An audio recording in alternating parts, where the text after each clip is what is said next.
ঠাকুরগাঁয়ে ইত্যাদির শুটিং করার সময় কি ঘটেছিল সেদিন জানবো আজকে। জনপ্রিয় ম্যাগাজিন অনুষ্ঠান ইত্যাদির দৃশ্য ধারণ করা হয় দেশের ঐতিহ্যবাহী সব অঞ্চলে। এরই ধারাবাহিকতায় এবারের পর্ব ধারণ করা হয়েছে ঠাকুরগাঁয়ের গুরুত্বপূর্ণ স্থান রানী সংকৈলে টকনাথ জমিদার বাড়িতে। তবে সেখানে শুটিং শুরুর কিছুক্ষণ পর চেয়ার ছোড়াছড়ির ঘটনার কিছু ভিডিও সামাজিক যোগাযোগ মাধ্যমে ছড়িয়ে পড়ে। এক পর্যায়ে অনুষ্ঠান বন্ধ ঘোষণা করে কর্তৃপক্ষ। অনুষ্ঠানটি স্থগিতের ঘোষণা দেওয়া হলেও পরিস্থিতি স্বাভাবিক হলে আবার অনুষ্ঠান শুরু করা হয়। প্রত্যক্ষদর্শী সূত্রে জানা যায় 7:30টার পরেই হয় ঘটনার সূত্রপাত। তখন হানিফ সংকেত মঞ্চে উঠেছিলেন। এরপর ছিল নাচের পরিবেশনা।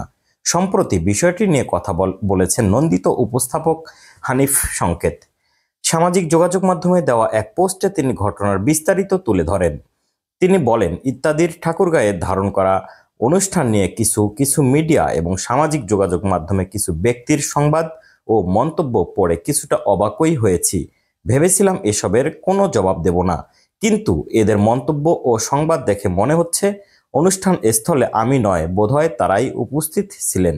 এদের মন্তব্য পরে মনে হয় অনুষ্ঠান স্থলে হামলা, মারামারি, ভাঙচুর হয়েছে, যে কারণে আমি অনুষ্ঠান বন্ধ করতে বাধ্য হই।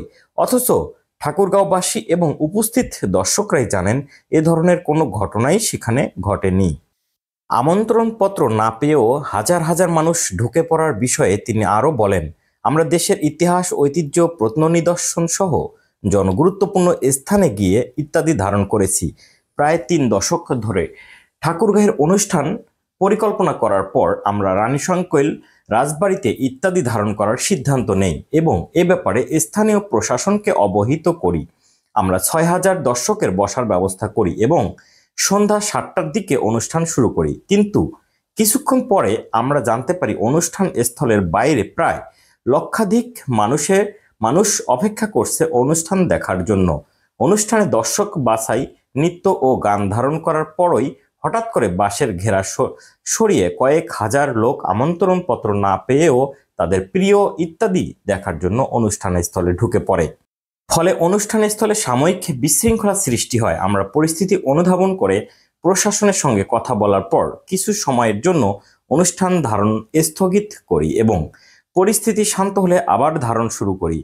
যদিও ইতোমধ্যে স্থগিতের কথা শুনে অনেক দর্শকই চলে যান। পরে পুলিশ, সেনাবাহিনী ও স্থানীয়দের সহযোগিতায় আমরা শান্তিপূর্ণভাবে অনুষ্ঠান ধারণ করি।